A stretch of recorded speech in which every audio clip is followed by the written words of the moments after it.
හැමෝටම සුබ දවසක් වේවා. Welcome back to my YouTube channel.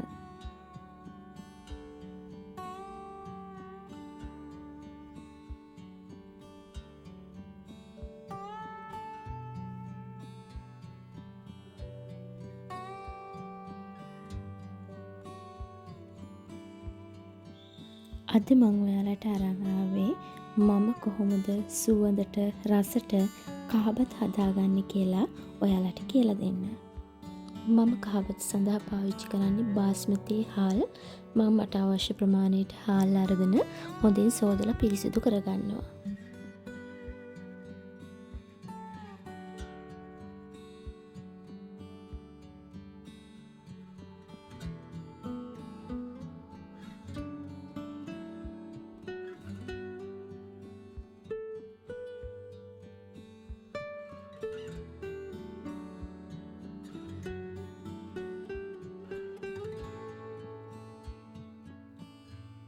අද මම කහබත් තම්බ ගන්න පාවිච්චි කරන්නේ පොල් කිරි.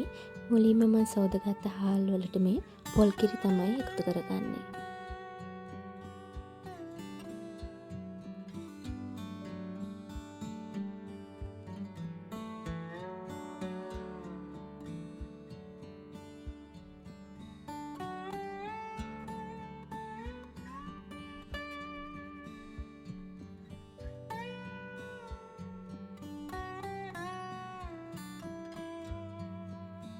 ඊට පස්සේ මම මේකට කහ කුඩු ටිකක් එකතු කරගන්නවා.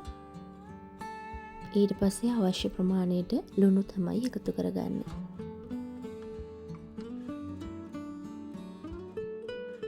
ලුණු ටික එකතු කරලා මේ ටික පොඩ්ඩක් පොල් කිරි එකේ කවලම් කරගන්නවා. ඊට පස්සේ මම කහබතේ තෙම්පරාදුව කරගන්න අවශ්‍ය දේවල් මෙහෙම ලෑස්ති කරගත්තා.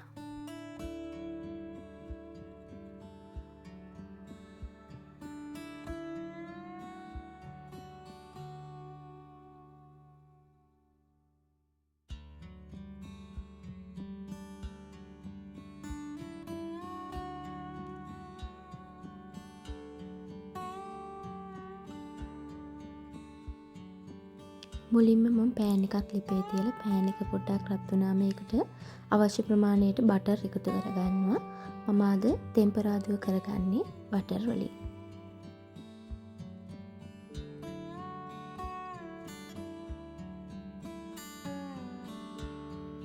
බටර් එක හොඳින් දිය වුණාට පස්සේ මම මුලින්ම මේකට සුදු ලුණු එකතු කරගන්නවා.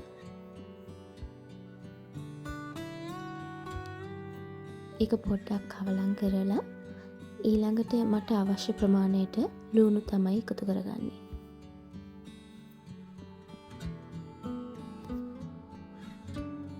ඊට පස්සේ මම කරපිංච කොළ කීපයක්, රම්පෙ කෑලි කීපයක් එකතු කරනවා.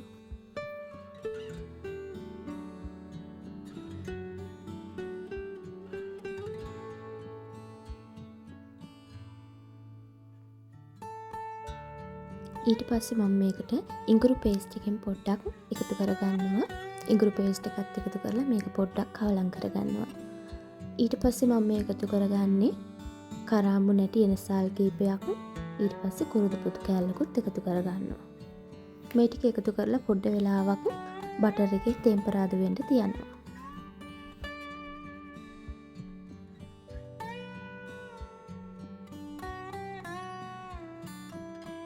ටික වෙලාවක් මේක තෙම්පරාදු කරද්දි මේකෙන් හොඳ සුවඳක් එනවා. දැන් මම මේ තෙම්පරාදුව මගේ හාල් එකට එකතු කරගන්නවා.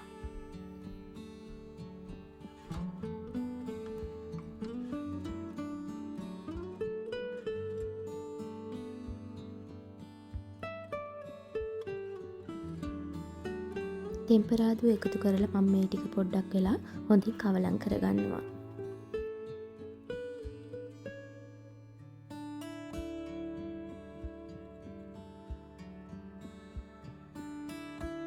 දැන් ඉතින් බත් එක තැම්බෙන්න රයිස් කුකර් එකෙන් තියන්න තමයි තියෙන්නේ.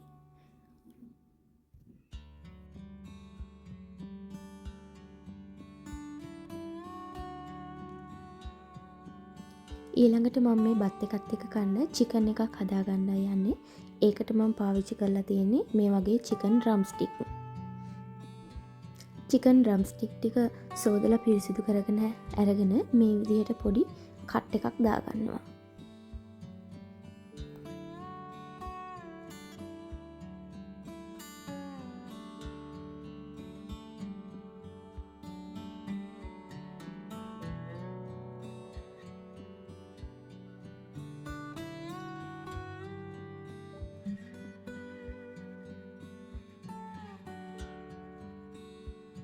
අද මම මේ චිකන් එක පැදගන්න එයා ෆ්‍රයි එකේ. චිකන් එක මැරිනේට් වෙන්න අවශ්‍ය දේවල් ඊළඟට මම ලෑස්ති කරගන්නවා.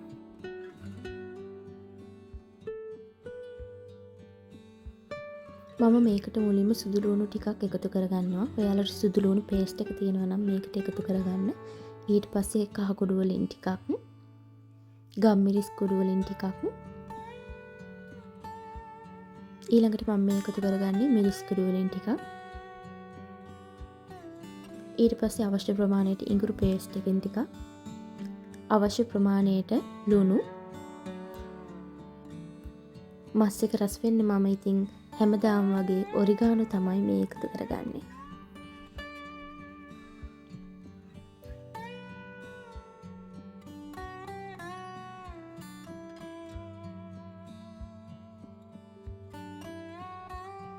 දැන් මේ ටික හොඳට කවලම් කරගන්න ඕනි. මස් එකට හොඳට මේ දාපු අමුද්‍රව්‍ය එකතු වෙනකන් අතේ පොඩ වෙලාවක් කවලම් කරගන්නවා.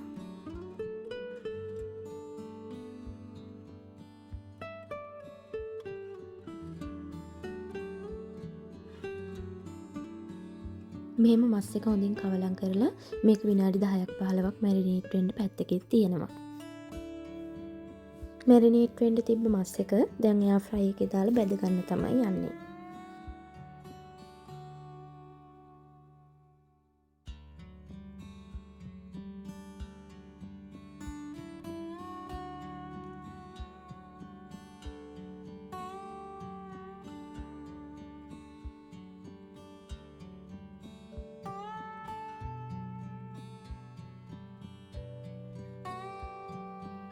මම මේ මස් එක සෙල්සියස් අංශක 180 විනාඩි 30ක් එයා ෆ්‍රයි එකේ බෙද ගන්නවා.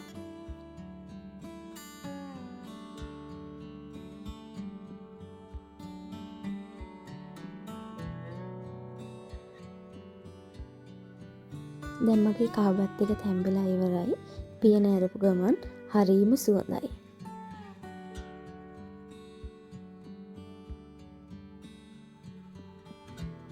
මේ තියෙන්නේ මම එයා ෆ්‍රයි එකේ බෙදලා ගත්ත චිකන් ටික.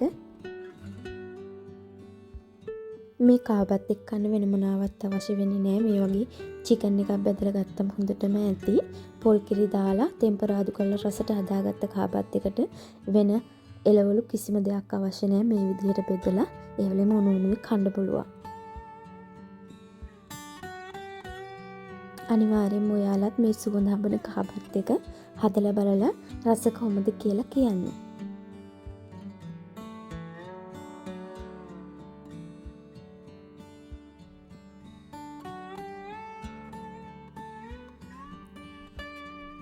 ඔන්න ඊළඟට තමයි හොඳම ටික තියෙන්නේ. බත් එක බෙදලා අතට දුන්නාට පස්සේ අපේ පුංචි සුරංගනාවේගේ හිනාව තමයි මේ. එහෙනම් ගිහින් එන්නම්.